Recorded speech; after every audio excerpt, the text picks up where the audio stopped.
Blog Talk Radio.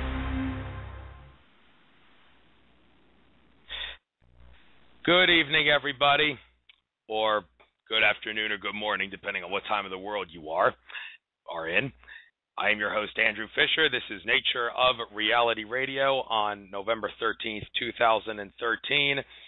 And today on the show, we will have, calling in from London, Shawn Cohen, who is a psychic, tarot card expert, past life regressionist, and someone who has actually had a big influence on my life in such a small but highly significant way.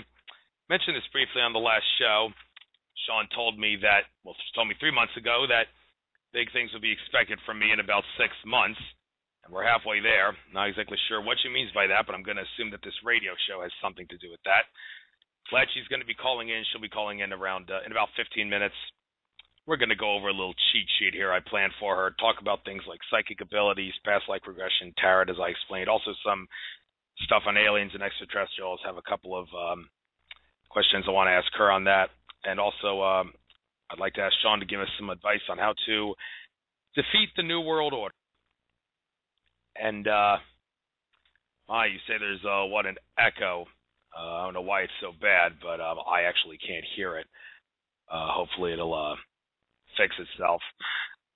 I see you have area code, I have area code 703 on.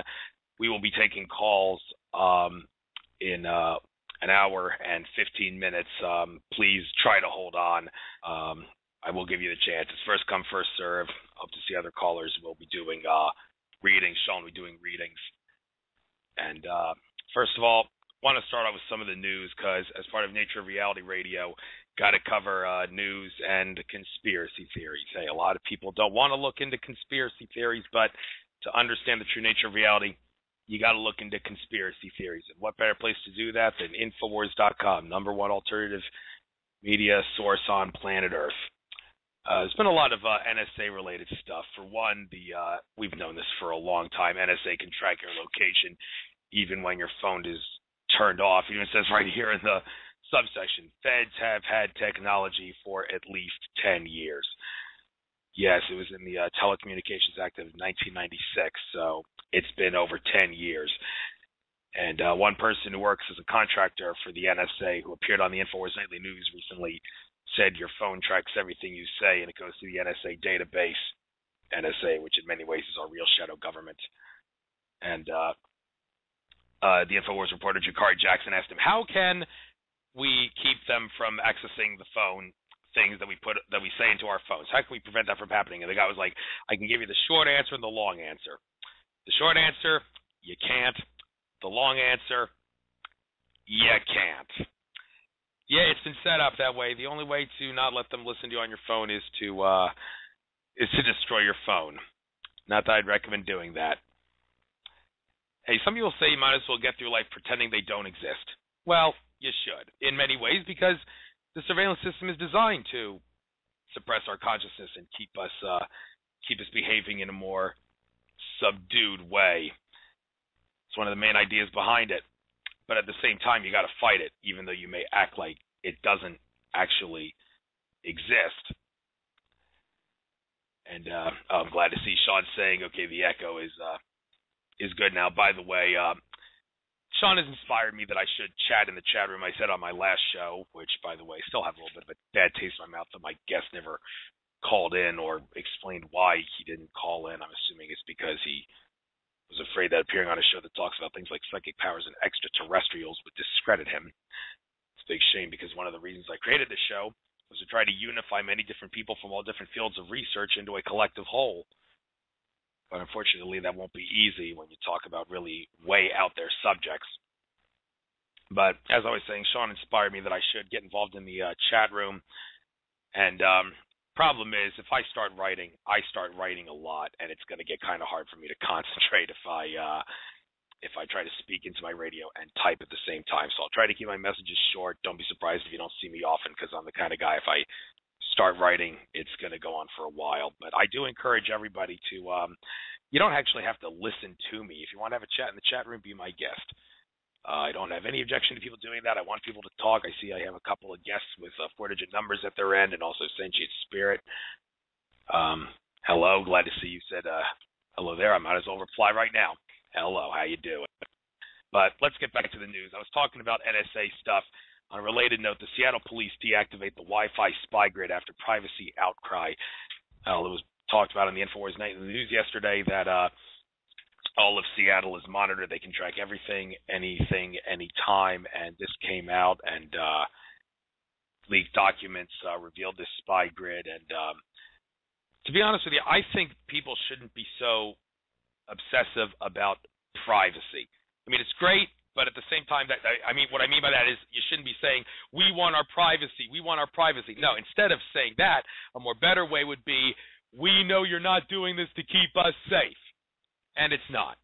I've said it a zillion times. If NSA spying was about safety, they wouldn't have denied doing it in congressional testimony at the beginning, which, of course, they did. And now after Ed Snowden's revelations and also Tom Drake and Bill Binney's revelations, we now know that they're doing it, and they said, well, it is for your safety. Well, if you really think that we believe that, why didn't you tell us that from the start? Well, it's because it's not for our safety. And I think that instead of arguing on behalf of your privacy, you should argue on behalf of the fact that this is an enormous lie to try to subdue us and to brainwash us into thinking they care about our safety when I don't. Privacy is a secondary argument, but my God, privacy is critical for liberty. Well, privacy encourages criminal activity. You shouldn't have privacy. No, under due process, your rights cannot be taken away just because someone might be a risk. You'll hear me say that over and over and over, and it bears repeating. It's always used as a justification. That person might be a risk. No, your rights cannot be taken away. Your privileges can be, but your rights can't be. So the argument that privacy encourages criminal activity does not hold water. I hope I make that very clear. But here's another headline. School's new spy system places children under complete surveillance. Yes, they always say kids have no rights in school. Another outright lie. We are all children of the Creator. You call it the Creator, I call it infinite consciousness. It's one and the same. We all have the same rights regardless of how old we are.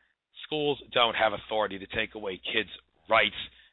Kids have every right to bring guns to school if they wanted to. Second Amendment. If anything, school where all the kids could bring guns to school would be the safest school in the world. Nobody's going to commit any sort of crime and do anything bad in that school when everybody's armed and can put a stop to the crime. Guns stop crime because criminals don't commit crimes in places where people have guns. Switzerland's the only country in Europe where people are allowed to have guns. Crime rate's the lowest in Europe. Simple as that. New York and Chicago have the strictest gun laws in the country. And people there have to suffer from the most crime of any country, of any state in America. Okay, well, I'm digressing. Point is, they're putting children under surveillance, and they're probably going to say kids have no rights in school to justify this. And, here's another one. Federal Reserve whistleblower tells Americans the real reason for quantitative easing. Well, I'm going to tell you the real reason for quantitative easing is to destroy the economy.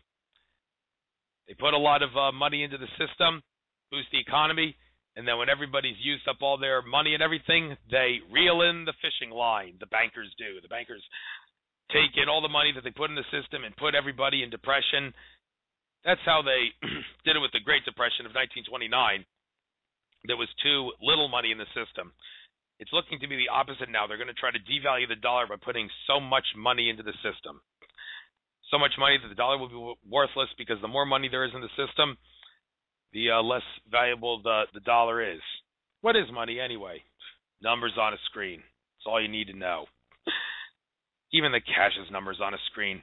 It's worth only what we decide it is worth. If we have to go by money, the gold standard is the way to go. Of course, once you ascend into the fourth dimension and above, you don't have to worry about money at all. You will have to work, but it won't be for money. It will be for energy, love energy. And, well, that's what the consciousness and metaphysics experts say. But here's another one I want to get into. Almost half of Americans believe Obama knowingly deceived public on health care. Oh, okay. I just see another message from Shawn here saying she's going to call in on Skype. That's awesome. I do have a Skype button. I just don't use it. Direct Connect's the way to go. But that's what I was told by someone who's an expert on this Blog Talk radio show. Just remember that if you want to start your own show, to connect, Direct Connect, better than Skype. But I'm digressing again. Let's go again here to almost have Americans believe Obama knowingly deceived public on health care. Well, of course, he deceived us on health care. The health care system is not a tax. Excuse me, what am I saying? It is a tax, excuse me. I meant to say it's not designed to help you in terms of your health and well-being. It's designed to tax the hell out of you, to bankrupt you. And even though it may be cheaper than other insurance plans, the whole idea is to get those other insurance plans out of business by forcing everyone to sign on to Obamacare. Government doesn't have authority to force us to sign on to anything. The only thing government was created for,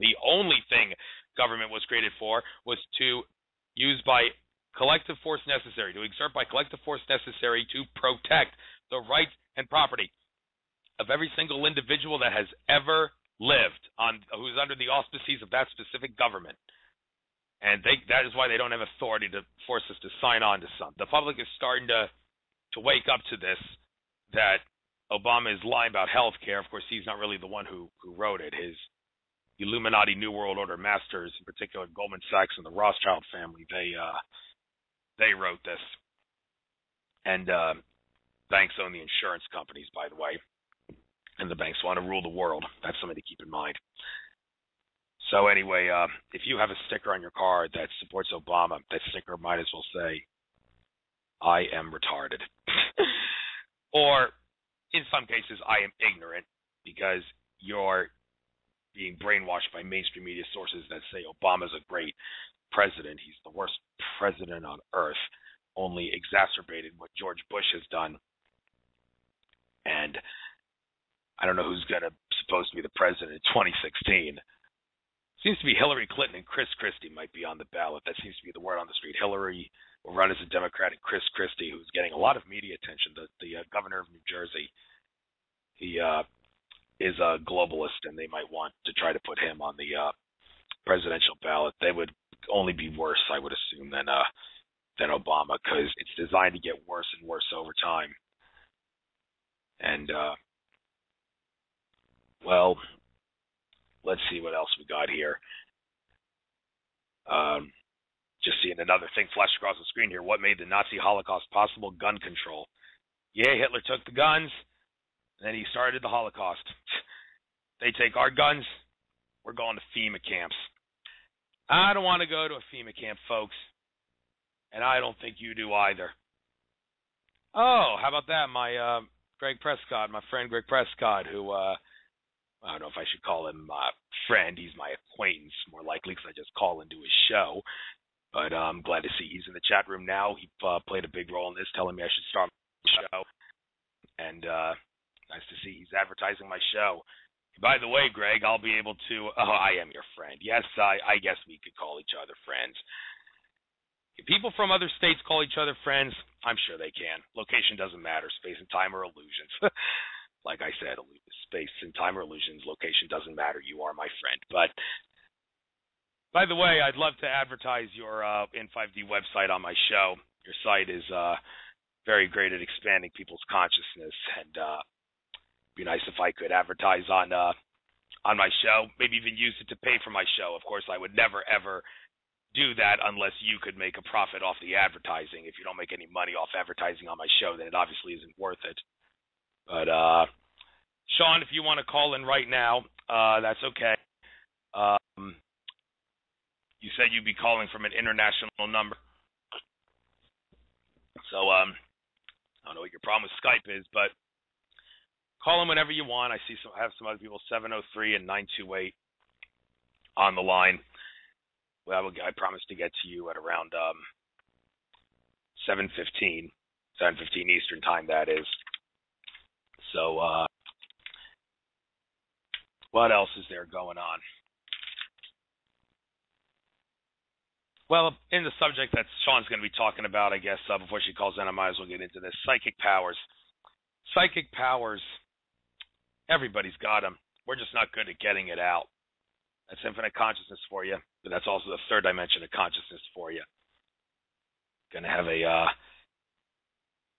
tough time seeing anything, anywhere, anytime when you're trapped in this really dense reality. Psychic powers are no joke. I read in Jim Marrs' book Alien Agenda that remote viewers used all sorts of powers to look at all sorts of things. Even alien councils, as a matter of fact. One of the more intriguing things in that book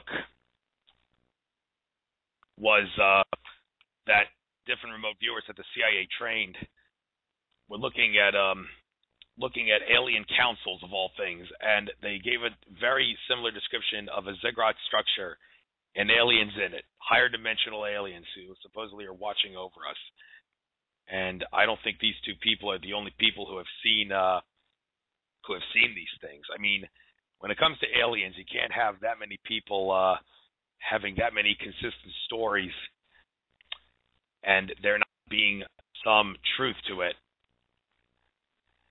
And that goes double when you're talking about reptile aliens, because reptile aliens, they seem to be the closest to us in terms of manipulating our reality directly, because it's on a more down-to-earth level in that sense. And it's not for the good of for the humanity. Well, that's not necessarily true. There are, according to Andrew Bartz, 18 species of reptilian living on planet Earth, and only one is evil. And well, I guess that's really, in some sense, that's a point of view thing, because there's at least 4 different types of reptilian aliens that are malevolent: the Syrian aquatics, the Orions, the Hydras, and the warrior Dracos. And Andrew Bartzis, when I questioned him about this at the In 5D Return to Atlantis conference, he said all those reptilians are just clones of each other. So I guess in some sense that's a point of view thing, that whether or not there's more than one species of reptilian that's malevolent. But other thing in regards to psychic powers, what can you do to enhance them? Well, you can practice, although some people always get better at getting it out than others. That's kind of sad. And of course there are hindrances to psychic abilities. Probably the most disturbing would be a disturbing hindrance would be not willing to believe that you could do it. I explained this in the last week's show, in that scene in Star Wars where Luke Skywalker said he couldn't get the boat out of the water, the swamp, and he said, moving rocks around with your mind is one thing. This is totally different. And Yoda said, no, it's only different in your mind. Luke told him, you want the impossible? Yoda used his powers to get the thing out, the ship out of the water. Luke said, I don't believe it. And Yoda said, that is why you failed. Well, if you don't believe, you will fail. And that would be the biggest hindrance to psychic abilities, not believing you can do it. And, hey, Shawn, if maybe in the chat room you can tell me you're calling on, so I know what to see. There's I don't see any numbers that appear international. So we get as soon as possible. I want to try to cover as much stuff before we got to get the callers on. You know what happened last week. Thought he'd be on, he never showed. I know you wouldn't dare do that. But past life regressionist, what does a past life regressionist do? To be honest with you, I'm not all that positive.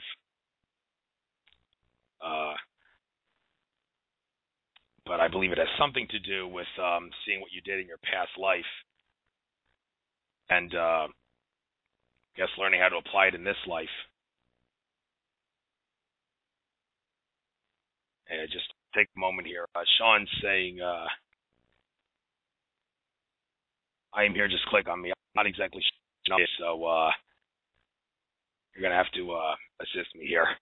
You say 646, well, that's my number.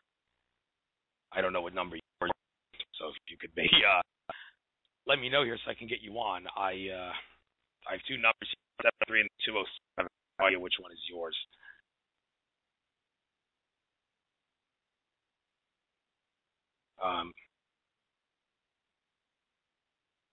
That is the number. Okay, just click any. Hang on a minute. I'm having a little problem here. It says confirm reload.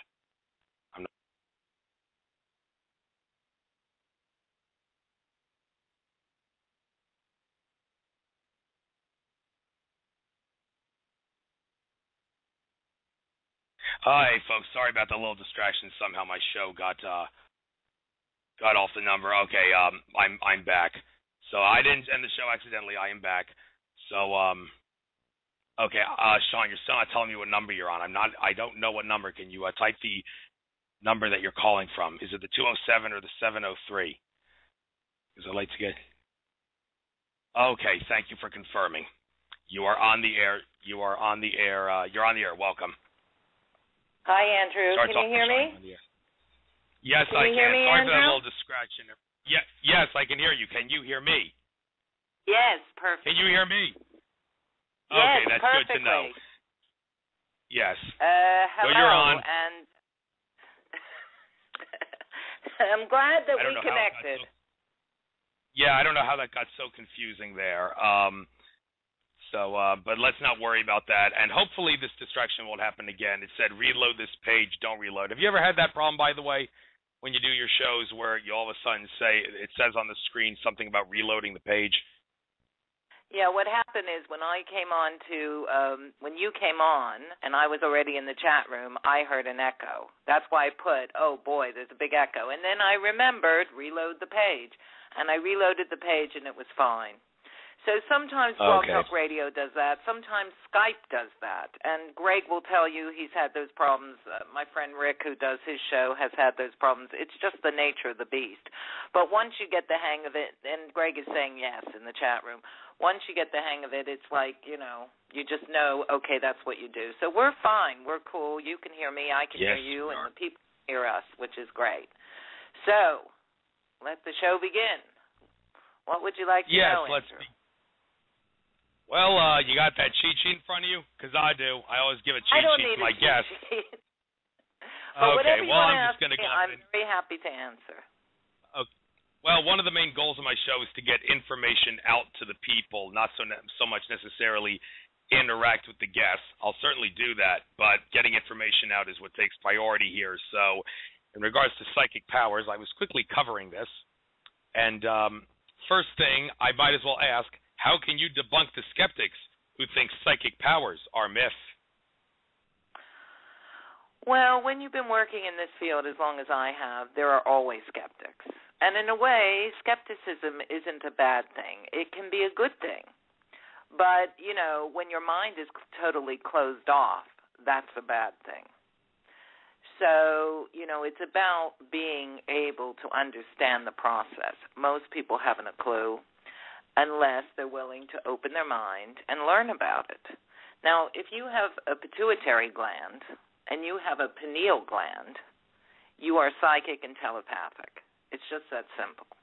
Because these are the glands within the endocrine system that actually allow this process to work.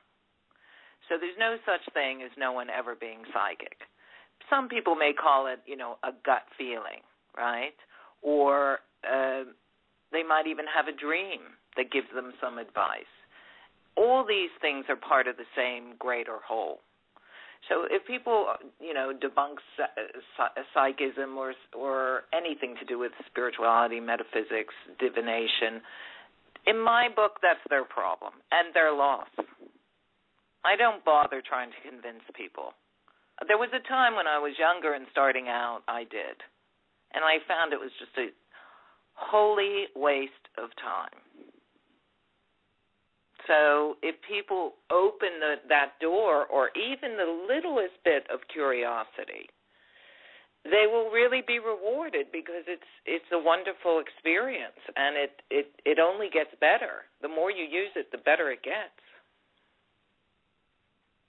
So that's, there's James Randi. Is that the guy's name? Who goes all over the world? Yeah, and I've heard that name before. I believe David Icke said he actually is in cahoots with people who try to debunk people like you and people like me who try to push this stuff out. I don't know if there's any truth to that he's knowingly trying to make us look bad, even though he knows for a fact that psychic powers are real, but make of that whatever you will. Well, the thing is, the guy, in my opinion, the guy has, no life. If that's his greatest cause in life, good luck to him, Go help the poor. Go do something useful. Do you know what I mean? because it's like there have always been seers, prophets, psychics since the beginning of time. You know, the Oracle of Delphi was actually a psychic. It wasn't just a building or a place. So, you know, if you look at your history, that's clear. Nostradamus, how many hundreds and, you know, and I could name many. Edgar Cayce, was he going to do? Debunk all them too? I mean, it's just nonsense and a waste of time. I wouldn't even put any energy towards it. But I do think that, you know, as David Icke says, but he's not the only one that says it, we are magnificent, infinite beings having a human experience. And if we are magnificent, what makes us magnificent? There's only one thing, and that is infinite consciousness. What is infinite consciousness? The ability to tune into higher spheres and hear and listen and repeat and learn and guide. That's what I try to do. That's my yes, answer. and in regards to what you try to do, my next question is, how do you enhance psychic abilities? I mean, one would say you got to practice, but how do you practice? Yeah, I've been teaching that for 30 years, and I could tell you now that it's like playing the piano. Some will be, some will just have a gift, and it just will come to them very easily, and you'll think, wow, how did they do that? They were born with a gift. Others, maybe, you know, they don't have the greatest ability, but they're earnest, and they keep plowing through, and they learn. And once they learn, they keep learning. I mean, you're always learning in this path. So, you know, everybody's abilities are different. Doesn't mean one's better or one's worse. It's just a matter of putting the energy into it and developing it. I personally believe even if you're born psychic, you need to develop it. And you need to know there are techniques and lessons and things to learn to do that. So if you ask me, how do you develop it? Well, the first thing I would do is meditate. That's number one. And I heard you in your first show say, well, I don't meditate, it's not that important. No, I think a life of just meditating, maybe that isn't that important. But I think in the right way, using it the right way, it is extremely important because you are in touch with the cosmos. You are in touch with that infinite consciousness when you meditate. And you clear away the mind chatter, you know, the monkey mind, as we call it. And when the monkey mind stops blabbing away, you can hear your guide speaking to you. You can hear, even if it's just a prompt, something more than your own chatter in your mind. And so you learn to develop techniques. You know, I tell my students, even if it's 5 minutes before you go to bed and 5 minutes when you wake up, and then progress it to 10 minutes. Then progress it to 20 minutes. And write down what you experience afterwards each time. I mean, it's learning. You have to be earnest. You know, you can't do it willy-nilly, you know. And there are other ways, divination tools. You know, the tarot is one, but it's also a very, very infinite path of consciousness, which I'll get to in a minute. There are many ways to learn. There are many ways to be awoken, you know, to wake up psychically. And sometimes they come through terrible experiences, you know, things you probably wouldn't want to have happen to you. Grief can be an opening to psychic development. There are more people today acknowledging their loved ones who have passed by having visitations, by having the feelings of them around, by seeing them even, and, you know, observing that there's something going on that isn't in the 3D world. And this is, grief can open the heart, and it can open the mind. That longing to see someone, you know, or be with them again is, and what is that longing but love? Love.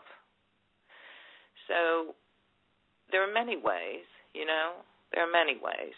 But the sort of sanest way, if you will, the way that doesn't make you crazy, the way that doesn't stress you out, the way that doesn't, shock you or put you in a place where you feel you have no control, is absolutely to find a good teacher who knows what they're doing and learn from them.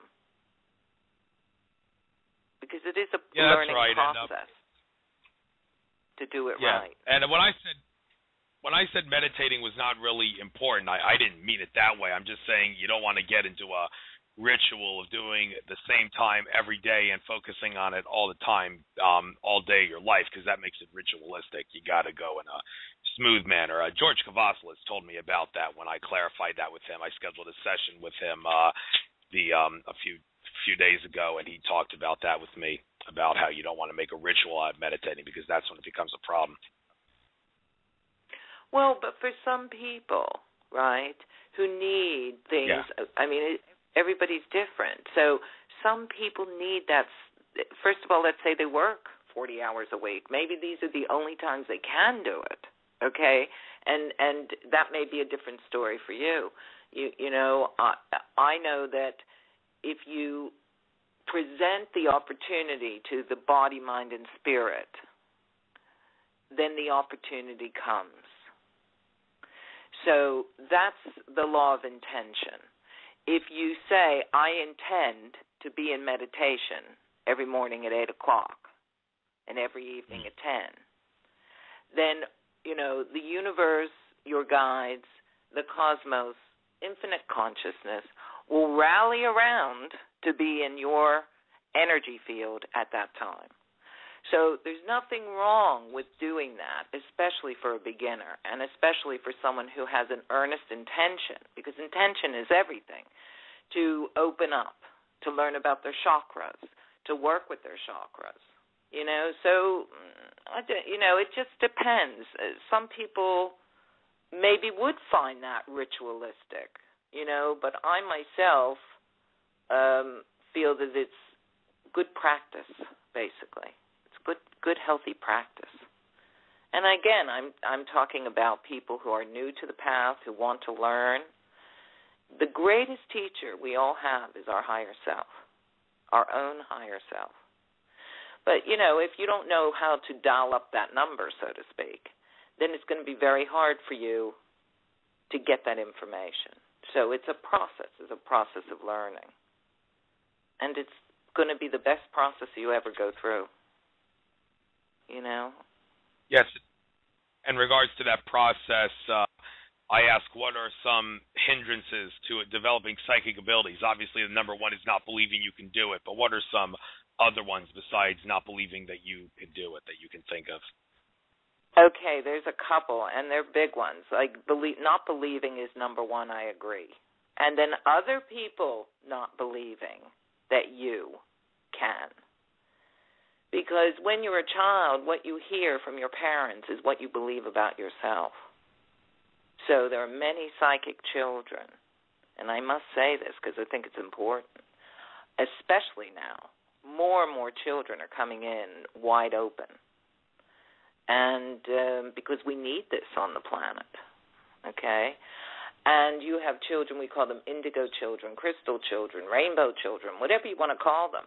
They are much more open and clairvoyant and telepathic, and some of them have profound gifts. And then you have the straight parents who absolutely, oh, my God, don't even say that. You saw a ghost. What do you mean? There's no such thing. So if you do that to a child, and that's usually been done to most people who have gifts, that way, they learn to shut it off, to be accepted, and to be loved by their parents. So one of my pet peeves is absolutely never do that to a child. If your child is gifted, you should bless your lucky stars and do everything you can to help that child to develop and grow in that way. Just like if your child was gifted as an athlete, as a musician, as an artist, you would never say, don't do that. Do you know what I mean? So that's number two. Number three is alcohol, drugs. If you're going to walk the psychic spiritual path, you better not be taking those things with you. because not only do you endanger yourself, but your vessel is unclean. And if your vessel is unclean, you are going to bring in unclean energy. Like attracts like. It's just that simple. So I'm not talking about the odd, drink with dinner or, New Year's Eve or a birthday. I'm talking about heavy, drugs and alcohol. And some people believe in taking, certain hallucinogenic drugs. I personally don't want that in my brain. So that I know that everything I'm getting is pure, and that's my personal preference. And I would say this to my students as well, right? So those are the major requirements. Some people go even deeper, of course, and they go into their diet, and some people are into vegetarianism, and some people are into veganism. And, that's all fine, well, and good. Some bodies can handle that and some can't. Some bodies do need, a meat protein. So it's to each his own, but I also think that you should have a good heart. You shouldn't be doing this for power or to make someone love you or because you want money or, fame. If you think any of those things are going to come through this, you're laughing. Really, that's a joke. You probably get the opposite. But the moral of the story is the moral of the story. If you have a good heart and your intention is not only to develop yourself so that you can help other people. So you develop yourself first, and then when you're ready, use it for the good. Use it for the greater good. Without using it for the greater good, you're just walking down a dark alley and it'll all come back to you. So I'm very clear about, intention as well. And I would say those are the main. Okay, well, I got asked the question about hallucinogenic drugs. I mean, even Alex Jones has said that one of the reasons the power elites demonize drugs. I mean, the hard drugs like cocaine and heroin, they made illegal so they can control to make money off it. But the hallucinogenic drugs like ayahuasca and mushrooms, they made those illegal, not because they control it, which they don't, but because they don't want you to take it because it will help you attain higher levels of consciousness. Are you saying that's not true? Well, I'm saying it like this. Why do you need a drug to do it when you can do it yourself? And if you want to take a shortcut, you'll need the drug again and again to go back there. And I'm saying you can get all that and more without it if you put the time and energy into it. There's no easy answers or cheap tricks, and the drugs, in my opinion, are a cheap trick. And many people can have very bad experiences on those things. It's not just, it's no guarantee, if you know what I mean. It's no guarantee. Of course, what you bring to the experience is yourself. So there's no guarantee that you're tripping out on, whatever you take is going to make you, see fairies and angels and laugh the whole time. I mean, that isn't even consciousness. That's just entertainment. Infinite consciousness is the ability to see beyond all that. Okay. In regards to seeing beyond things, want to get into your next subject. Your job is a past life regressionist. Could you explain what that is and how it benefits people? Well, if you're an infinite being, you are created for all eternity. You do not die. Okay? So that means that you come back in various ways and means and various times to gather experience, knowledge, to love and be loved, and to, almost like an actor in a play, take on a new role, right? And so what past life regression does, and does beautifully, is it allows the person to see the timeline of their incarnations. Now, when I take someone back, I do it from a therapeutic point of view, which means that it isn't just a cheap thrill, oh, I was this in another life. That's fine.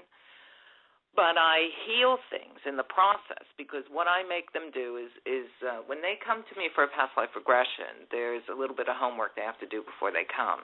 And I ask them to write down 5 people in their lives, what the relationship is, and these people are either, their deepest loves, their parents, their children, or their worst enemy. I'm looking for strong emotion. It can't be someone who's just vaguely, they're not interested in, because it's the emotion that takes us through the process.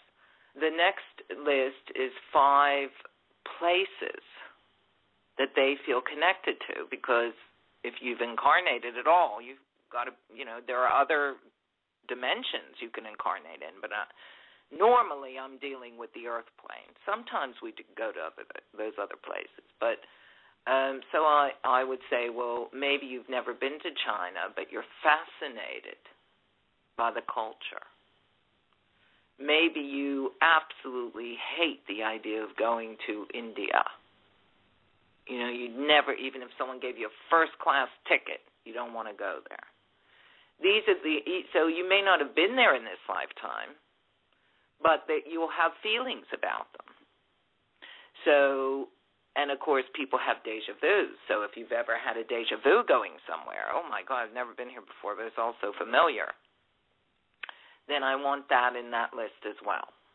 So those are our pointers. And then the last list is conditions, anything else that we need to look at. So for a lot of people, it's repetitive patterns. It's repetitive relationship issues. It's health issues. No matter what I do, I still have a pain in my neck. No matter what I do, I still get a certain pain, and the doctors say there's nothing there, right? And so on and so forth. So between that list, we go over that, my client and I, and then they lay down on my sofa, and I take them through a guided imagery meditation. So it's like hypnosis. And basically, I take them through this deep relaxation state. All our memories are stored in the subconscious mind of every life we've ever lived. And this technique allows those memories to come up. So I begin the technique of allowing them to, and they see it. I tune into them psychically the whole way, and if I think they're off kilter, then I correct them. Well, no, I don't see that. Look again, And the first thing they do when they come into the first life, in their mind's eye, is I make them look at their feet. And they tell me what they're wearing. And they could be male, female, any race, any age, any time in history. And often their accounts of history are far more real and truthful than what you read in the history books. And I've had many cases where people have healed. One of my last clients that I had recently had chronic pain in his, right at the tip of his stomach, like heartburn. He was a young man, too. There was absolutely no reason for it, He said to me, I eat really healthy, I don't, And sure enough, when we went through one of his past lives, he was shot point blank in the chest. So, we did a lot of healing on that and cleared that up. And how we do that is through visualization, releasing the energy of it. I use color as I work with color a lot too, so we did some healing with color and deep breathing, and then that was gone, and then we moved on to the next life. So I try to get my clients in at least 5. It depends on the issues and what comes up. Some of them are very emotional. And there needs a lot of healing in the in-between life place. But it takes a good 4 hours, and I try to get in as many as 5 past lives. And often it's completely not what they expect, but they always say to me it was so much better than I expected. So it's a process that I learned when I myself studied at the Edgar Cayce Center in Virginia Beach after I did all my metaphysics training, and I started doing it in 1984, and I've been doing it ever since. It's a wonderful technique. Right. I'm sure it is, and I wish I could do it. Well, I can, but not at one of the level I'm problems at is I now. can't do it over the phone. It really is something that I have to do with my clients here, and that's probably the only thing that I can't do just over the phone, or over Skype. But if you're in London, definitely, or I get to America, which I do often, once in a while, then it definitely is something worth doing, and I've had it done on me, myself. It's very hard to do it to yourself. I would say it's impossible. But I myself have gone and seen many of my own past lives. And then what you get is a kind of, you see the patterns. You see how they evolve. You see where they begin. There was, I had another client of mine who had a fear of choking. Another young person, not very old, maybe in her late 20s, and lovely-looking girl. And she said, I hate anything around my neck. I just don't like to wear jewelry around my neck. These odd little things. But she mentioned it in her conditions. And we went back, and I said, where did this begin? And it's a really interesting story. She was burying in her tribe, this is tribal, so this is way back, the body of a family member in a clay pot. Like they burnt them and they put them in a clay pot, okay? And they put the pots way back in this cave. And it was her job to stay and watch this for like a certain amount of time.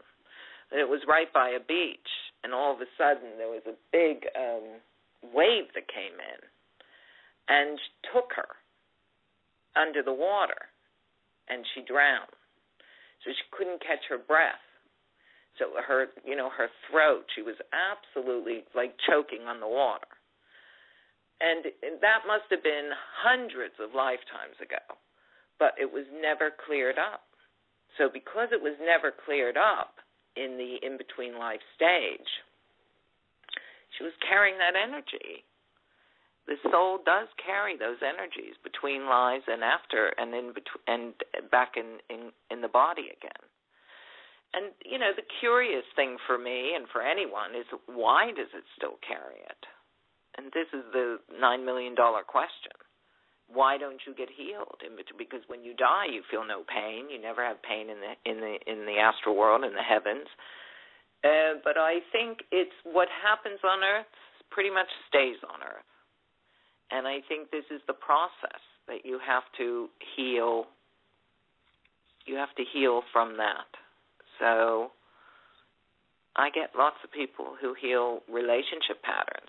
And another thing, too, they see, like, the parent is the child in the previous life. Or, so maybe they can't leave their parent, like, they're very close to their mother, and they're growing up. I know women like this. They're in their 40s. They're still living with their mother. And then you go back and you see that mother was actually their child in another life. And so to leave them feels like abandoning their child, even though the story is completely different in this life. So, then we work on releasing, letting go, understanding, getting it right, instead of the perception from the past. There are many things, many, many things, and it works for every person. I'll tell you one other story. I had a woman who was Indian by birth. She grew up she moved to England, where I am, London, and she trained as a lawyer. And so very savvy woman, right? And, a lawyer has access to a lot of information. And so she came for past life regression. And she was born in northern England in her last life, right around World War II. She was a young woman, fell in love with a RAF pilot who was about to go off to fight the Nazis, right, in his plane. And unfortunately, he never came back. And in the details of this story, I mean, imagine she's seeing herself not as Indian, but as Caucasian. She's seeing herself as English. She's seeing herself in a different city, not in London, but it was near an airport where the RAF were, Royal Air Force, for those who don't know. And she got his name, and she got her name, and she got the date. So we worked on, and she hadn't been married, and she wasn't in love with anyone, and she couldn't understand attractive woman, and you can mourn the loss of a loved one through lifetimes. So we worked on healing this. We worked on healing her heart. We worked on letting go. We worked on her understanding that, in this life, she's not to carry that I'm sure if it's meant to be, she'll see him again, and so on and so forth. Maybe he'll be in a different body, obviously, and a different person, but she'll recognize him. And she really, had a lot of tears, a lot of, expression of that held in grief. And then she wrote me an email about 3 weeks later. This is how industrious she was. She took herself to that city, and she went into the local library where they kept all the old newspapers. And sure enough, if she didn't find the exact newspaper article about the event, because it was a local boy, and that he had left behind his fiancée, and the name matched and everything. So that's pretty good proof, isn't it?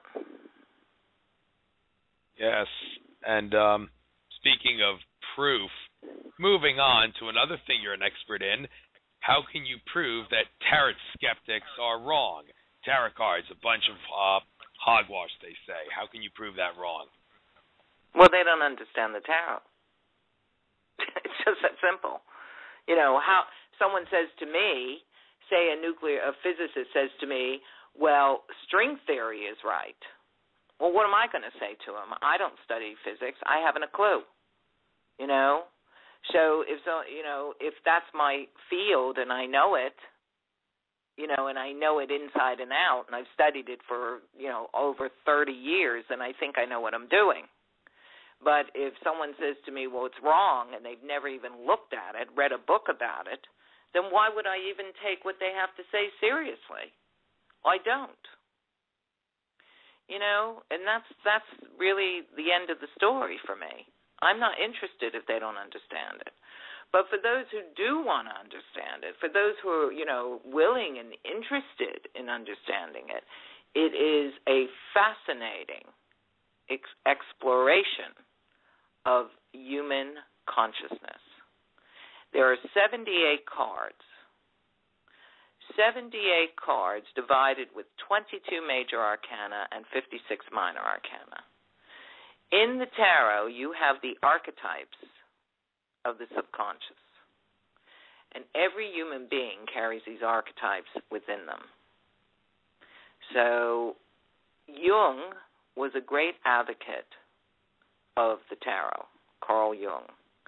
And he said, and his red book is full of these things, that it is a gateway to the unconscious, which it is.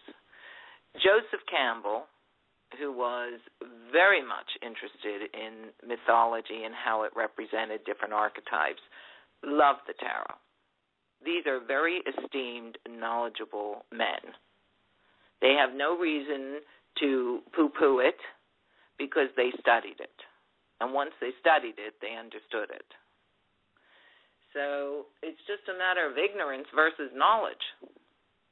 If you know about it, then you understand it. If you don't know about it, you're ignorant. You shouldn't even vocalize anything because you haven't a clue what it's about. So the tarot is a magnificent tool for getting within, for looking within, for understanding what archetypes are playing in your life. And it's a tool for divination as well, of course, looking into the future. And when I work with the tarot, I tune into it on a psychic level, and I bring in my mediumship too, because it's that gateway between the higher mind, the higher self, and other dimensions. But you have to understand the symbols. You have to understand the elements. The tarot has everything. It has every metaphysical, occult, symbolic, magic with a K. I mean, you name it, it's in there. Kabbalah, astrology, color therapy, the chakras. It is a school upon a school upon a school upon a school. And when you understand it, and you understand what each card means, direct and reverse, laid out in certain patterns, when you understand all the elements, you have a bevy of knowledge. So the key for the reader is tuning in to see what to pick up from those cards. Because you wouldn't want to read every single symbol, every single experience that's going on, because it would be too confusing. But the key for a master tarot reader is to tune in to see which ones are the right ones to pick up on, and which ones are not as important in that particular spread. Right, because it's right. like and yeah. I wanted to get into Go ahead. What did you want to say? Well, when you lay the cards out, say, I've laid out 5 cards to begin with, it's like a sentence. So I'm not reading each individual card as one thing. I might start that way. But then I get the bigger view, the overview, how it all runs together, what it's saying in its totality. And then I get the answer I need to convey to my client. So there's many ways to learn it, but there is a specific direct way to learn it, which is to start with, the best tarot deck to start with is probably the classic Rider-Waite deck. And the pictures are by a woman called Pamela Coleman Smith. She's the artist.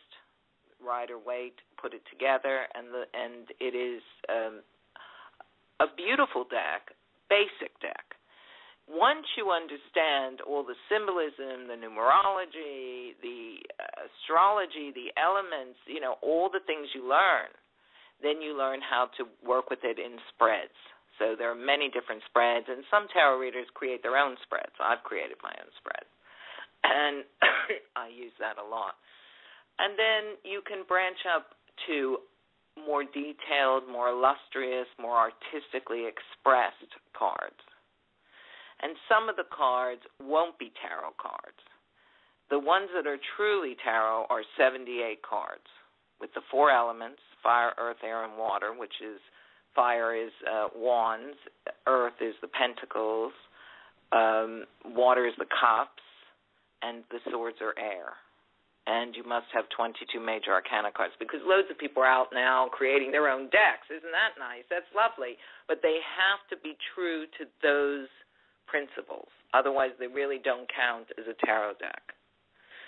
So I love the tarot. I've been working with it for three decades or more, and it constantly speaks to me. And I've written a book about it. And I use the tarot too whenever I have a dilemma. I, by the way, wanted to get into the specific tarot I use, which is the Deviant Moon Tarot, which is actually the most popular tarot deck on planet Earth, created by a guy named Valenza. Why is that deck the most popular, and do you recommend that deck? Well, I don't know that it's the most popular. Where'd you hear that from? Is that something you just assumed, or you read that somewhere? Well, before I bought tarot cards, I typed in one of the most popular tarot decks in the world, and several sources said that it's the Deviant Moon Tarot. Well, for me, it's a personal preference.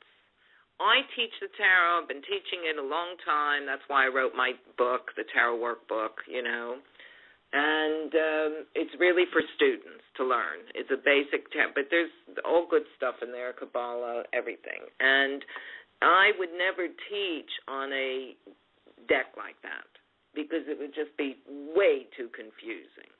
So the Deviant Moon, it's an okay deck. If you love it, that's great for you. I prefer, like, my decks that I use, the one I'm using right now is the Gilded Tarot by Ciro Marchetti. Marchetti he's a beautiful artist, and his cards are very ornate, not scary. I don't like scary tarot cards. I know that life sucks sometimes, and a card will reflect that, or reflect someone worrying or, upset or dire circumstances. But I think some artists go over the top and make them, like the Vampire Tarot and all this crapola. I'm a stickler for positive energy. If my client's sitting down in front of me, I want them to see something that doesn't scare them. I'm not here to scare someone. I'm here to help them. So that's just me. I know that there are plenty of tarot readers out there that enjoy Aleister Crowley's decks, and there's so many. And if you enjoy that deck, fair play. Enjoy it. I don't think there's a right or wrong deck, but I do think it's personal preference and why the preference. You see? Okay. So I see. And,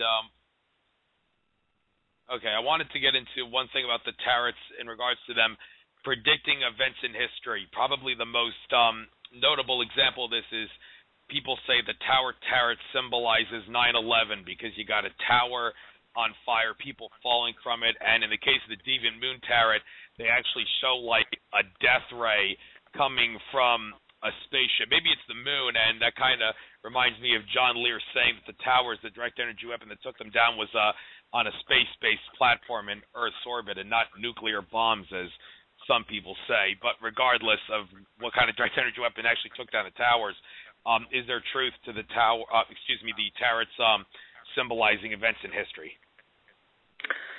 Well, I mean, the tarot has been around a long time, since ancient Egypt, and we're not even sure. It may go way back to Atlantis for all we know. There is a fantastic tarot museum in Bologna, in Italy. And if you ever get a chance, anyone who loves the tarot, or you just happen to be in Italy, go to Bologna. You have to make an appointment, so you can find it on the web, and you will see tarot cards going right back to, certainly the Renaissance era, but before, because it became re-popular, if you will, in the Renaissance era. Now, towers falling in ancient Italy were not uncommon because each little province, Italy's only become one long country from the top to the toe of the boot in the last, 50, 60 years, maybe 70, since after World War II. And what's happened is that, if you go there, you see, because the tarot is traditionally drawn in medieval or Renaissance images, okay? And this is the classic tarot, right? And then you have images of, like, the high priestess, the magician, etc. And if you see the tall towers in particularly Tuscany, in the cities, in Pisa, in Rome, in, Bologna, wherever in Italy, you understand that each tower was where the entrance to that city. So it was like a guard post. If the tower falls, that means that somebody's invading. So the symbol of the tower is traditionally traditionally not really about an invasion outside, because you see the lightning striking, and the king and queen falling to the ground. So when we use, and it's Mars in astrology, so that's its symbol, Mars. So when you see it in a reading, it really is, sometimes you think you're doing the right thing, but guess what? Stuff happens, lightning strikes, and maybe there's a higher energy that's going to show you the right way, even though you don't think it is. That would be the easy way to translate it. I could translate it much stronger by saying, look, God has the final answer here. And also it can be things like anger. It can be things like just moving into a new house, because the tower is traditionally a bricks and mortar symbol. So you can take it in many different, just like every image, you can apply many things. Is it predictive of what happened? Quite frankly, I personally don't think so. But, the tarot has many mystical energies in it. So if it has it in it, then you never know. That's, I can't say to you, it's definitely that, because I don't know. Okay. And I understand where it comes from, because I've studied the history of the tarot. And also that, the Renaissance of it came back in, the Renaissance time. So here we have what our more modern-day tarot has come up from that time, even though there were actual, examples before then.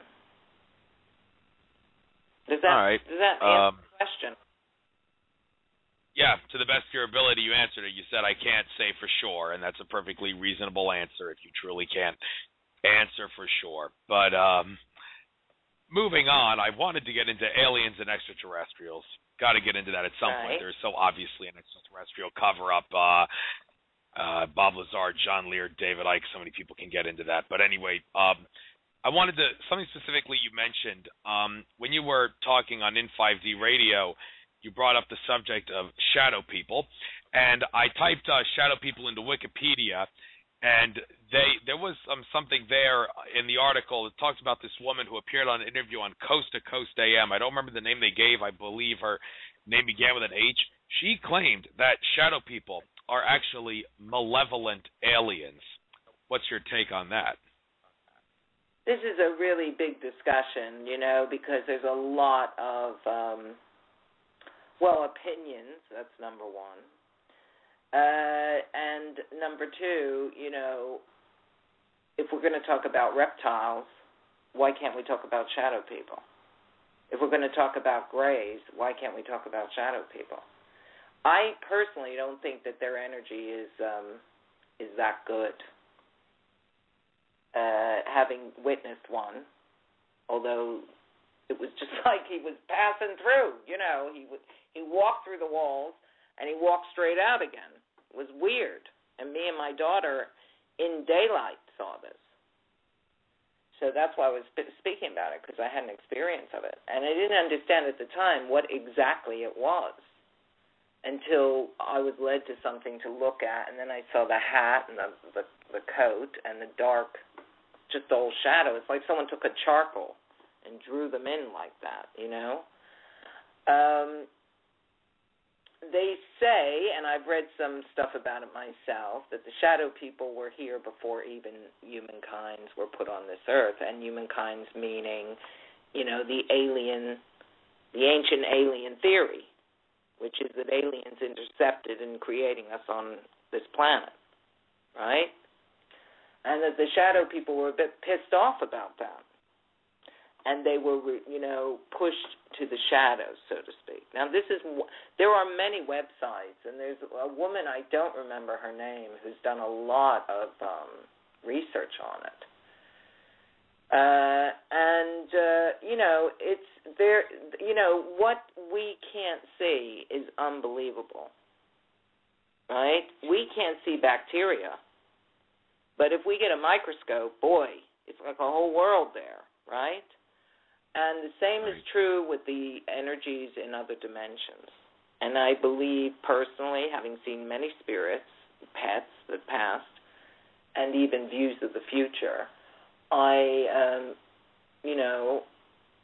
I think that there are many things in the spirit world that we don't understand. Many, many, many. And that I got that glimpse was like, nothing bad happened to me or my daughter, thank God. There was no premonition of something bad. But we both saw it. We both commented on it. So maybe it was just for my understanding. But I know that some people say they're harbingers.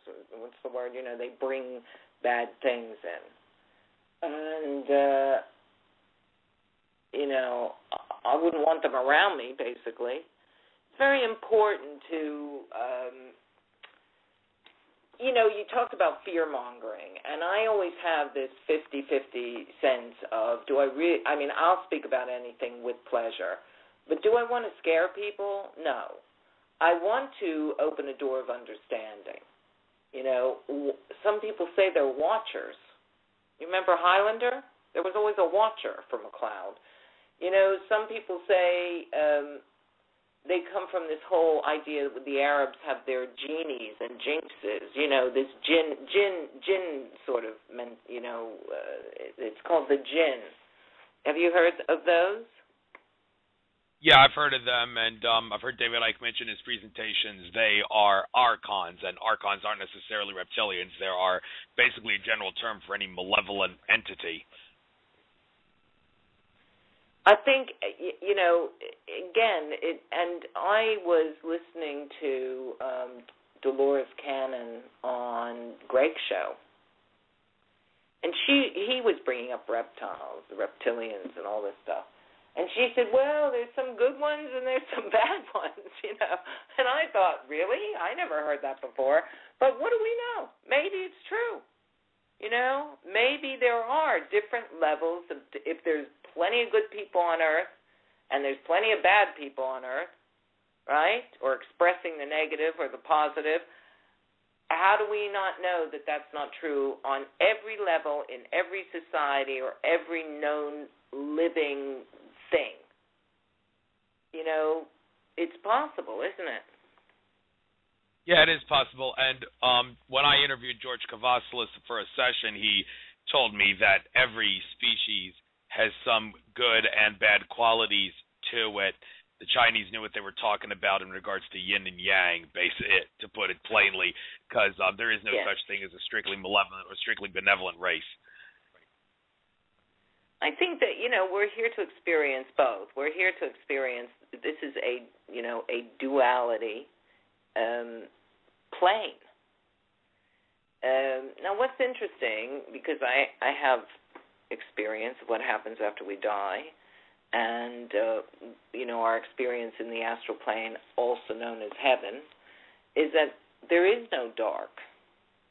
There are dark energy fields in certain and we have the Van Allen belt. This is a negative belt that you pass through when you go up to that next level. And sometimes there are dark souls that reside there, or people who, for want of a better term, punish themselves by living there. Daniel Brinkley talked about it in his, Daniel Brinkley, the guy was struck by lightning and died, and 28 minutes dead and came back. His book, Saved by the Light, is amazing. He's written loads of books. He talks all over the world about it. And so he had many experiences of passing through that plane and seeing, very unlikely that most people who die would get stuck there. But there are some malevolent energies that might get stuck there. So when I read a lot of Michael Newton's stuff about the life between life, and he talks about life between life regression, and that's his work. So he bypasses the past lives and goes straight to the in-between life. And his work is fantastic. His books, I always mention them when I'm on the radio because I just think they're so really worth reading. Journey of Souls, Destiny of Souls, Life Between Life. And he talks about, souls go home and they go to their soul groups, and they're working on projects when they're home. They don't just sit around and play the harp. They are doing stuff, they're active, they're interacting with other soul groups, and this is their true home, and they know it. So if there's cleansing to be done, that can happen in a kind of hospital facility over there. If there's releasing old wounds and old energy experiences, that can be done too. And if you read those books, he talks a lot about it because he's taken thousands of people back. And this is some of the stuff that they've come up with. There's much, much more. But, we live in fascinating times. We live in absolutely fascinating times.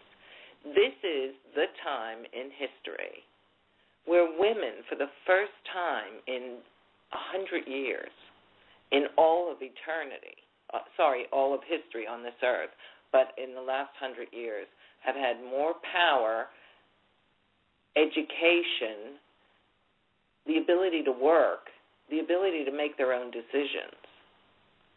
And, this is an enormous gift to have that. We're so I think it's a sign that it's a sign the feminine energy is coming back. Is that right? Well, and this is some of the things that I've keep seeing over and over again is, the younger women don't get that. They think it's always been that way. They have no idea that it's never been that way. And I feel the younger males are more harmonious with that, but not the older males. They're still fighting the old school. They're still in the old school, Not everyone, of course. It's up to the individual. But, when you see the things that we see on the news, when you see a girl getting shot in the head just for wanting to go to school, then you understand that there's an awful lot of work that still needs to be done on this planet. And that's why a lot of us are here. And that girl is a very old soul. She took that bullet to prove her point. And this is the stuff that Michael Newton talks about, why a soul would come in and do that, because that is the bravest soul you're ever going to see. And she's right. All girls should be able to get an education. I don't care what your stupid religion says, So there's a lot of things that need fixed. And as fast as the New World Order thinks they can destroy it, there's loads of us light workers out there fixing it up, cleaning it up as we go. Even if it's just one other individual, just one individual can do so much. They always say, well, I'm only just one person and I can't do anything. Oh, yes, you can. Yes, you can. Adopt an animal before he goes to the gas chamber. That's something you can do, Start growing your own food, organic food, and share it with your neighbors. That's something you can do. All these little things add up. But when we think that it's too much, it's all too much, it's overwhelming, where could we even begin? What could I possibly contribute? We're lost. It's over with. Game over. They won. Do you know what I mean? So, we don't want. For me, my whole deal has always been to empower people. That's it. But I'm not empowering them with their own self-glory. And I'm not empowering them so that, they can get rich or famous, although I've had plenty of famous clients, plenty of rich clients, and plenty of poor people too, and plenty of humble people and plenty of sincere people and plenty of women who are saying, can I just meet my soulmate? That's all I want. And, it's nice to have a relationship. You can do a lot of mirror work. with your own soul in a relationship, but you're not here to meet the love of your life. That's, Disney World. You're here to contribute something, to give something. And if everyone would get off that fantasy land and start actually looking into giving, give. It's not difficult. But if you're tied up with he said, she said, I wrote something about it in my blog. He said, she said, and he did this and she did that, and oh my God, and does she, and are they going to call me? How much energy does that take up? And it's a complete delusion, because in between the life, you are loved beyond measure. You do not feel empty inside. You do not feel lonely. You do not feel needy. You do not feel weak and small. These are all roles you play here. And if you play them to the bitter end, you just end up a victim. But if you realize that I am a divine, mighty, spiritual being, I have dignity, I have purpose, my life has meaning, and I'm going to go out and find out what that is, even if I have to schedule in my meditations, even if I have to start reading other books than what I was brought up on. When you know that about yourself, nothing can stop you. Nobody can stop you. You understand and that's what David Icke preaches, and I'm not quoting him. I've known that for 40 years. Okay, that's all from my own training and my own metaphysics background. And that's what I teach my students, and that's what I teach my clients. You're not weak. You're not helpless. You're not a victim. That's all crap that's been taught to you since the year dot.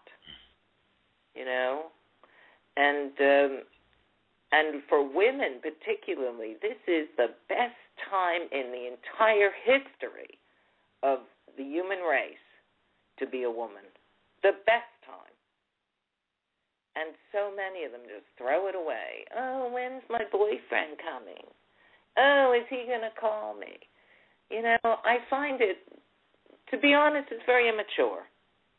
There's nothing wrong with having love. Love makes the world go round. But it isn't the answer to all your problems. And it is never going to be the answer to all your problems. Your problems are about confronting your issues and getting on with dealing with them and contributing something to the life so that when you die and you look back, you can see, you know what? I did a good job. I helped all those people, and I feel good about my life. And there's nothing wrong with being in love and having a partner and having children, of course. All that can be scheduled in. But after 5,000 years of doing it, getting married, having children, getting married, having children, you have the opportunity of a lifetime to be equal to a man, to be equal out there in the work world, to be able to contribute your love, your joy, your intelligence. And we need that in this world. That's what's wrong with this world. Too much male archetypical nonsense going on. Let's go to war. Let's take over another country. This is all male divide and conquer. And I love men. I'm not anti-men. I adore men. But I give them the same blessing. Develop your feminine side. Find out who you are inside, that half of you that's female. Work with that energy. That's where your divination tools come from. Your ability to be psychic is through the feminine side, the receptive side. Your ability to tune into consciousness is the receptive side. It's the female side, the yin of your yang. And when when you balance that harmony within, you can't help but balance it outside in your outside life. Yes, you can. And Shawn, we need to start getting to callers now because it's the last half hour. Are you ready to do some readings? I'm ready. All right. Ready as ever. 703 area code 703.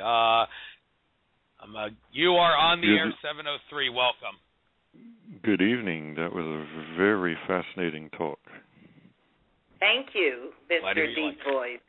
Mr. What's your name? Deep Voice, Eric. And Eric. Hi, Eric. Funny enough, I was born in London. Oh, wow. Great city. Yes, it is. Yes, it is. Well, I don't even know what to ask you now, but I think the biggest question, I guess, is when do you see things starting to move forward in my life? You can probably tell I've been working on something. I'll tell you what I'm picking up. I'm just shuffling my cards because I'm going to work with my cards. I already picked up a couple things about you. Number one, you have a grandmother figure here who I feel has passed and is very much wanting to send a big kiss to you. Yes, she's French. She's French. So what you said was... Grand-mère. I said Grand-mère. Grand-mère. Grand-mère, that's right. I don't even speak French. So your Grand-mère is sending you kisses, and very much loves you, and wants you to know that she's very much with you. Okay? And what an elegant lady she is. She is. Lovely. Yes, very lovely soul. This is one of those souls that gave from her heart all the time.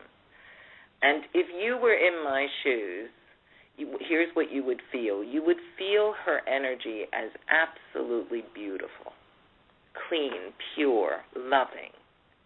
She used to laugh she used to love to laugh. She still loves to laugh. She has a really funny, good sense of humor, and she's making me laugh now, see? She's just tickling me here as she's standing here next to me, and she is standing here next to me, okay? She's come all this way to say hello to her darling grandson. And she said, just a quick one, because I know there are other people waiting. Apparently there's lots of people in the spirit world lining up to talk to our audience today. So she's saying there's lots of people waiting here, so I won't take up too much time. As far as you asked me a question about work or about when I see things getting better, right? Yeah, because it's been stagnant. Yeah. Yes. So you have the Temperance card, which marks December. Now, in December, we're usually, gearing up for Christmas and all this stuff. But it says, come December, you're going to know a lot more about where you're going. The next card is the Knight of Wands, and the next card is the Six of Pentacles. So business in itself starts picking up in the new year for you. And also, I feel like, why do I see a car? What about driving a car? I bought a new car that I love very much. I think it's being sold in Europe too. It's like a Optima, but it's a beautiful I know car. So I'm being given that. I don't know if your grandmother gave it to me, but I just tuned in and got it. And it's like, oh, I'm driving my car. I love my car. Well, you see, you got what you wanted. You got something you love. And this is positive thinking, positive energy. Look, life is crappy. It's that old adage of life is messy, you got to clean it up. But so you're coming to a more, you've been in a sort of down phase, not too down, but a little bit of a down phase. And now it's leveling off before Christmas, and you're going to go back up. Isn't that lovely? Isn't that wonderful? Well, and new beginnings for you. New beginnings the signs starting to happen in December, and that would actually coincide with a project that I'm hoping to launch on Kickstarter this month, which will probably end in December. So then you're right, I'll probably have the signs there. But I am quickly curious, my mother, who is obviously the daughter of my grand-mère, she has been going through a lot of health issues with related to stroke, related to potential dementia, things like that, blood circulation in the brain. any quick advice on or any...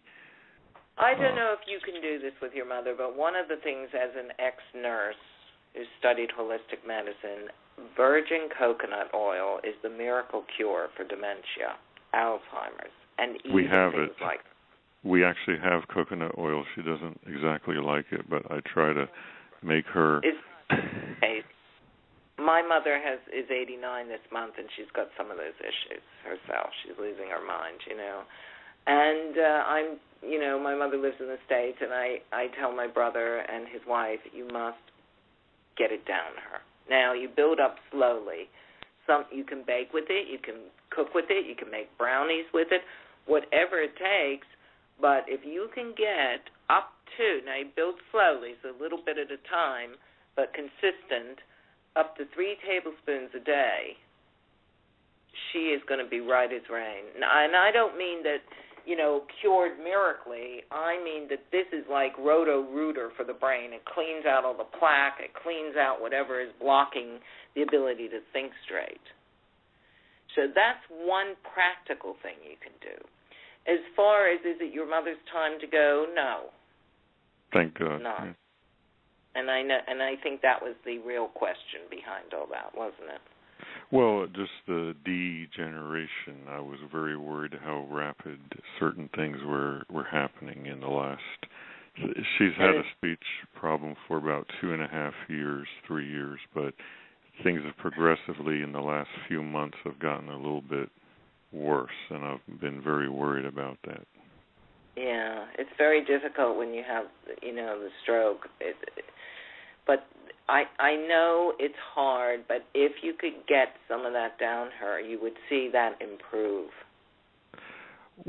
I can get some in. I don't know if I can get that quantity. I'm going to try. Okay, building it up slowly. So if you cooking, there's all kinds of great recipes on the internet for cooking with organic virgin coconut oil. But she's resistant. You see, that's the thing. I have read up on it myself. That's a natural sort of thing in their energy at that age. They've done it all. They've seen it all. There's that resistance. But there are ways. Be creative. There are ways. I'll figure out something. But thank you. Yes, thank you very much for the for all those points and the fact that you picked up the grand-mère. That was quite a surprise, because I didn't at all let you know that I was had some French background there. She's a very lovely soul, and she loves you very much. Take her blessings and her love. Okay? Okay. Thank you so much, Shawn. Appreciate it. And, well, take care. Thank you, everybody. I appreciate you calling in, 703. Call in any time. Talk to you later. All right. Next person we're going to have on the air is going to be 631, area code 631. You are on the air. Welcome. Area code 631. 631 area code. Okay. Probably just listening or something. All right. Moving on. Area code 805. You are on the air. Welcome. Hello? Area code 805. Hello? Yeah, area code 805. You are on the air. Hi, how are you? Doing Hello, great. What's your name? My name's Donna. Sorry Donna. if I sound Hi, a little Donna. stuffed. I hope I might seem a little stuffed up. I had a plasticcepty, so my nose is all stuffed up. Anyways, Don't worry, Donna. Okay. Okay, listen, do you want to ask me a question, or you just want me to tell you what I get? I'll go on what you get. Right. Where's your husband? I've never been married. Right. Well, maybe that's the question. Where's your husband, right? I know. Yeah, I've had relationships, but, not in the last 6 years. But Donna, that's the thing that came in my head loud and clear. Where's my husband? It's like some part of your soul is saying, okay, what happened to him? Why didn't he come along? And I can give you if you want. And the answer is that, even though you just said to me you had various relationships along the way, your path is not the path particularly of a woman who is, supposed to settle down, get married, do this, that, and the other thing. You have been a great contributor to life. You're not a taker. No. And that doesn't mean that everyone that gets married is a taker, so please don't take that the wrong way. But I mean that in your experience, right, you are a soul who gives. You're a loving, giving soul. And why am I picking this up? Because my guides are telling me this about you, all right? And you've had a little bit of rotten luck in the last 6 months. Not all been great. But, you've signed up for some interesting challenges along the way, and those were some of them. But you've passed that now, okay? You've passed that now. Somebody is telling me you love animals. I do. Right. Have you got a dog and a cat? No, I don't have any because I like to take off too much, but I was just with my brother's 2 dogs house sitting. That's probably what you're picking up on. I'm picking up energy of pets there, and I picked up 2. So that's why I thought dog and a cat. Okay, let's talk about something connected to what this year looks like for you. Okay. I feel, in spite of everything I just said, that you're going to have another romance come into your life, okay? And I feel that romance is going to be important. And I'm being given a time frame. Like, it's not going to happen immediately. You're going to meet someone, and then you won't see him for a while, and then you'll bump into him again, and then you won't see him for a while. And this is happening from February to June, okay? So it's a bit of up, down in that, but the universe is conspiring to bring the 2 of you together. Now, this man is very intelligent. This is an interesting, intelligent man. He's not really like other men you've dated. And so as you experience a different type of relationship with someone, meaning someone who you find fascinating to talk to, it's going to be a slow, interesting rise to becoming a romantic relationship. I don't want you to get too pushy. I don't want you to think about it as, I've got to, hang on with all I've got. I want you to take it easy, relax with it. He's going to relax with it. And you may well find that by the summer you're having a very beautiful experience. Okay? Probably not at all what you thought. This is what I'm getting. Right? Yeah, I have been hoping for that, and I did get on eHarmony, a dating thing, and so I'm, wanting to have a relationship in my life now. And because, you've had a few knockbacks, it's not uncommon. Lots of people do, of course. I don't want you to, you're not the type that's going to hang her hat on whether or not she has a romance. But no. you do, exactly, and that's why I said that before. But you do deserve, why not, a loving, caring human being in your life. Right? And who is interesting, because, Donna, you're interesting. Yes. Yes, I am. I'm a world traveler. I've been traveling. I'm 60 now. I've been traveling since I was 18. Right. I've lived with Indian tribes to the very wealthy, and, I don't live in the box. I live outside the box. And you see what's glorious about your life. See, you probably are signed up to be an explorer in this lifetime. And you can be an explorer, like an explorer energies. You can be the artist, the explorer. You can be the healer. You can be, the supporter. There's many, many sort of roles we play and venues or paths we follow. And you're like an explorer soul. When you go back to your soul group, you're going to be telling everyone about where you've been, what you've been doing, not that they can't see you because they can, and what you learned about each place you went. Because you don't just go there for nothing. You know, you are doing your work as a soul by going there, and that your work is important. So, good for you. Oh, thank you. Yeah. And my hat's off to you, because I know that having that little surgery on your nose must hurt. It hurts. And I used to be a nurse, you know, I know. I've seen that surgery done. It's no picnic. But it will get better, and, you know, you'll feel better in a couple days. You'll start to feel better. And the moral of the story is you've got a lovely story coming up for you in the 2014. Where's the child for you? Is it a nephew? Yes, Yes, the nephew. That's correct. Yeah. Right. Okay. You love this nephew, don't you? Very much. Right. Yes. Do you know what's interesting? I'm going to tell you a little secret.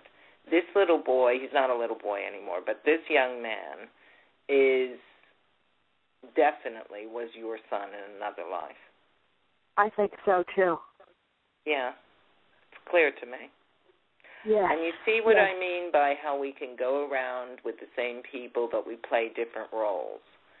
So he now belongs to, is it your sister or your brother? Yeah, my sister. Sister, right.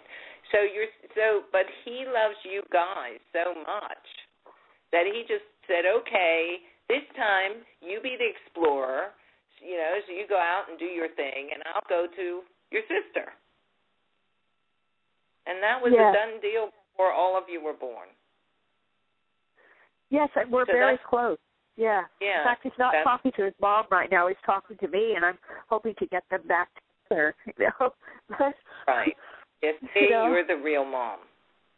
In his subconscious, you're the real mom because he was with you first. Really cute. I'll tell you a cute story. He never met my mom.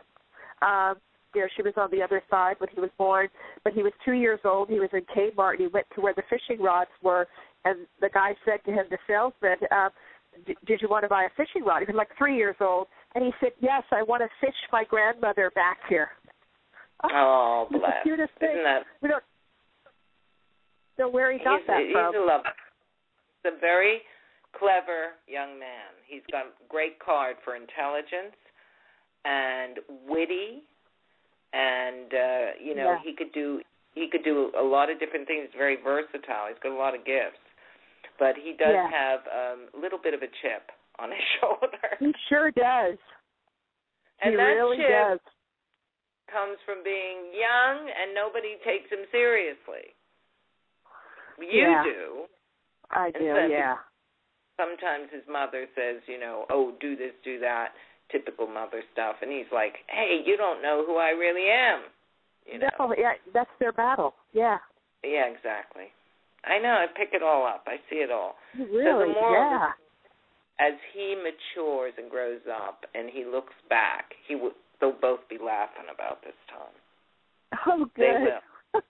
They'll be roaring on the floor laughing because his attitude is that he's an old soul in a young body. And nobody takes him serious. Yeah.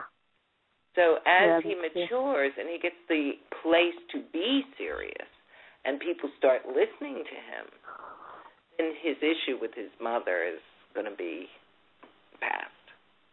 Good. He'll see that he has had his best intentions, which she does, of course. Yes. Right. Absolutely. Yeah. He's a very inventive soul. He could bring in some kind of new like, you know what I get with him too, the games, the video games.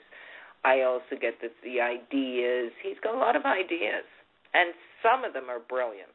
Not all of them, of course, but some of them are absolutely timely for his generation. He's going to be part of this next generation that comes in and helps to what I would call educate.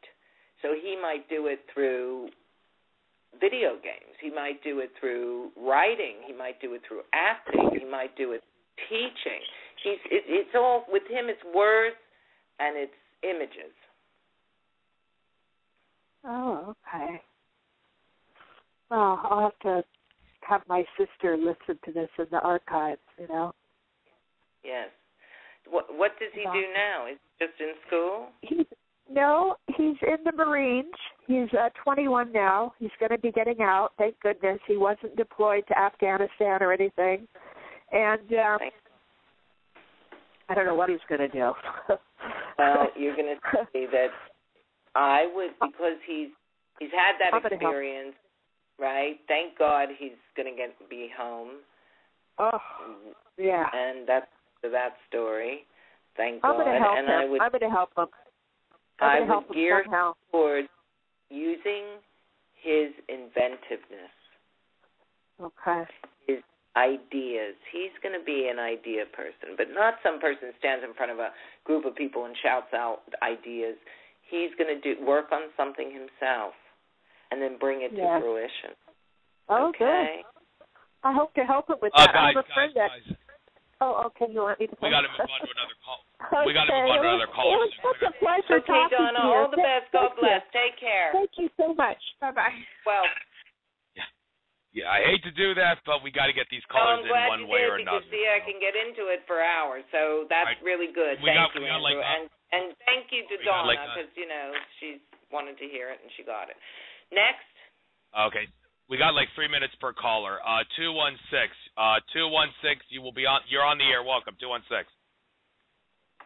How you doing today? Hello, who's this, please? What's your name? Desmond. Desmond. Yes. Is it Desmond? Yes. Hi, Desmond. Let me. How's it going? Sorry, I didn't hear you. I said, how's it going? How's it going today? Oh, how's it going? Well, thank you. Desmond, would you like to ask a question, or you just want to see what I pick up? I just had a question about 2000. What do you see for me for 2014? Right. Okay. Okay. Wow. I'll tell you what I see. I see money, and that might be an answer to a prayer. Okay. That sounds like to me exactly what you want. Okay. You've got great cards here that is literally just have been feeling so worried about money. And money in general, and money in little amounts, and money in big amounts. And you've got great big blessing cards for money. You've got 3 of them here. Now, the thing about you is that you're brave. I would say that you're brave, but you're not brave enough. Now, I know that sounds harsh, so please don't take that the wrong way. You have a couple things on the burner, so to speak, and these things are kind of sitting back and not getting enough dedication and attention. Do you know what I'm talking about? Yeah, I know what you're talking about. Okay. I want you to get a little bit more motivated. I want you to push yourself a little stronger and work with these 2 things, because these 2 things are going to pay off. But you can't be lazy with them. You got to commit. It's the old adage of, really making a commitment to it and putting your time, effort, and energy into it. And when you do, it pays off beautifully. So sometimes we're afraid. For instance, this is just an example. Let's say we have an idea to write a book, and we spend some time writing that book, and then we think, oh, maybe no one will ever read it. Oh, why should I bother? And, you've got 20 chapters in a computer somewhere. It's that kind of thing. If you tell yourself that, you've lost the game. The game is to go in there with absolute conviction. You can do it. People will love it, and they're going to take it and race with it. It's going to be fantastic. You're another person who's got good ideas, and as I said, you've got a couple things going, but you're not quite pushing them as far as you need to. I want you to take that ball and run with it, and you're going to see a lot of blessings in your life. Because we're doing short readings now, I'm going to love you and leave you with that. Is that okay? That's okay. All right. Thanks. I appreciate it. You're welcome, All right. Desmond. Thanks All for the calling best to you. Thanks for calling in 216. All right, 248. You are on the air. You got about three and a half minutes. Let's go. You're on the air. Hey, my name's Mike. Just calling to see what you get in general. Okay, Mike. Why am I being told New York? I don't know. I'm in Arizona. Okay. Have you got a connection to New York? No, not really. No friends or family. Been there once.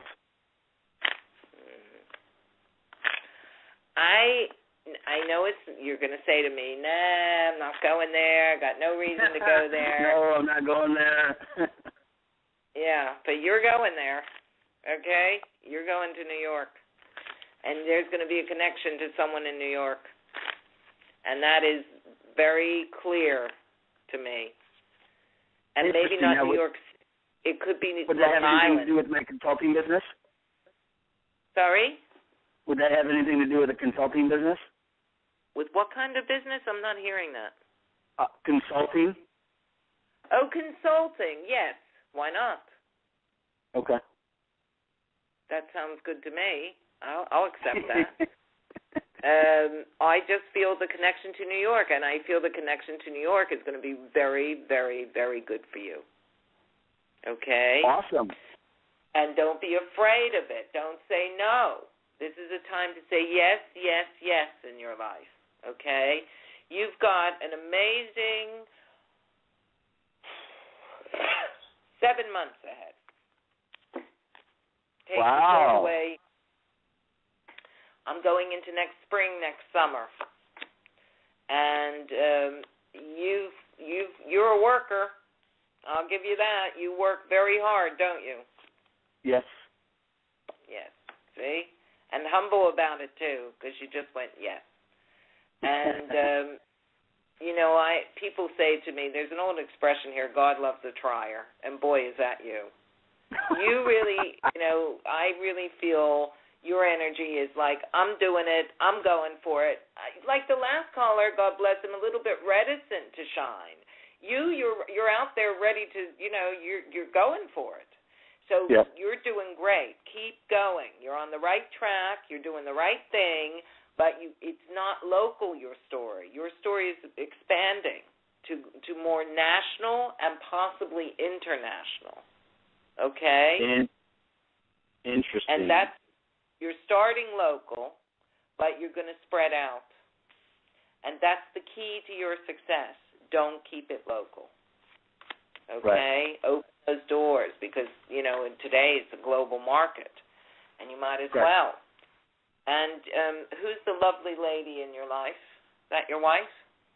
No. Actually, someone I just kind of sort of met. Well, that kind of sort of connection could very well become your wife. Wow. How about that? Hey, I'm open to the possibilities. You've met a lovely woman, haven't you? She's absolutely, in your eyes, sparkling, wonderful, gorgeous. Yes. Correct? Yep. Yeah. Well, there's a reason you met her.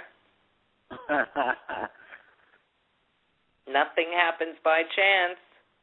I'm well aware of that. I'm very well aware of that.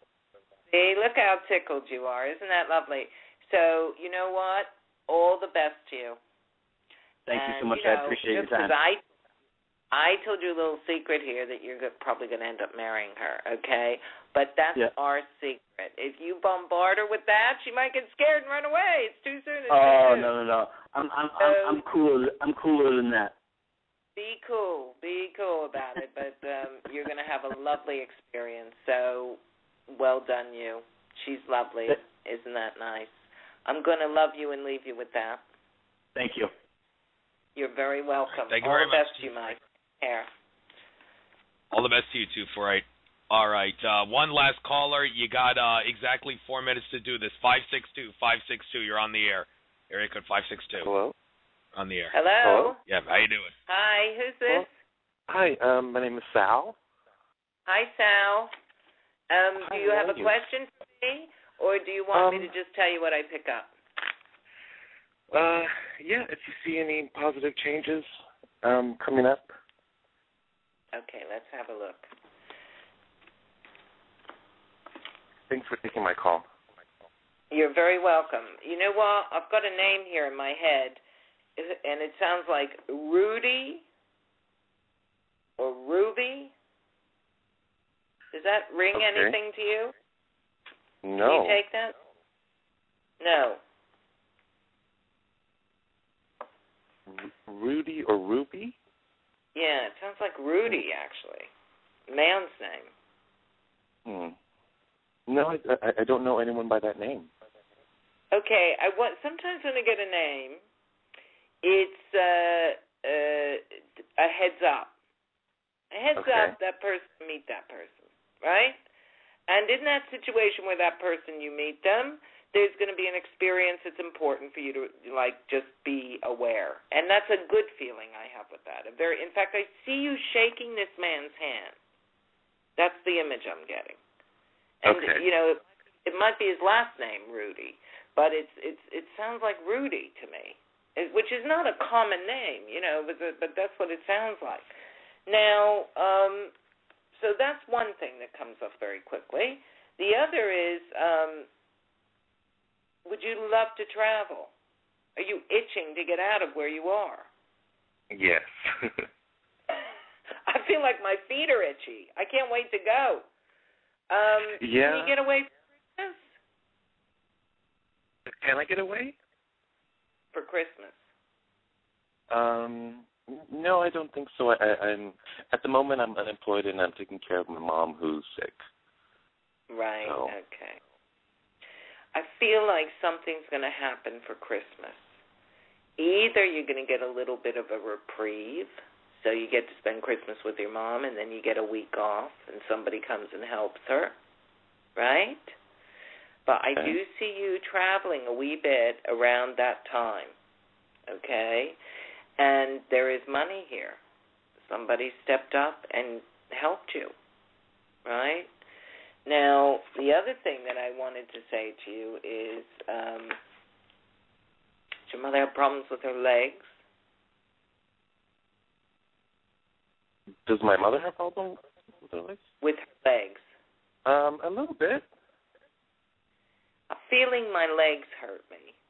See, I'm a clairsentient too, so I pick up the energy of what's going on with the person I'm talking to. So I feel like my legs hurt when I walk, or it's hard to walk, or I'm getting more and more pain in my. Yes, she does have that problem. Sometimes. Guys, 30 seconds, Marv. I have to let you off the air. 30 seconds. Now, listen, you're going to get a reprieve. You're going to get someone to come in and help you with your mom. And God bless your mother, because she is in a lot of pain. I do pick that up. And the best thing you can do for her is make her comfortable as best you can. And you're doing a stellar job. And I'm going to tell you something else. There's a grandparent in the spirit world that's looking after both of you. I feel grandparent male. Okay? Okay, your thank you. Is looking down on you and your mother. And believe you me, he's helping as much as he can from there. Okay? Okay. Thank you so much. All right. Now, I'm sorry about the short time. Call me for a private reading. We'll put my website up on the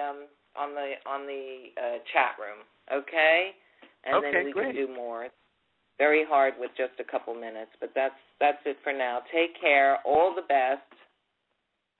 Thanks. You too. Take care. 562. You're very welcome. Call in anytime. All right. Bye. Cool. Hey, Shawn, thanks for coming on my show. I just need to take one quick moment here, Shawn. I'll point out George Cavazos will be on my show next week. If anybody wants to tune in, I was able to convince him to come on my show when I scheduled my session with him. Shawn, I'll talk with you about this show on Facebook. Hope you have a wonderful night. Talk to you later. Bye. Okay, thank you. Thank you, everyone, for coming on show and listening. All the best. Bye. Later.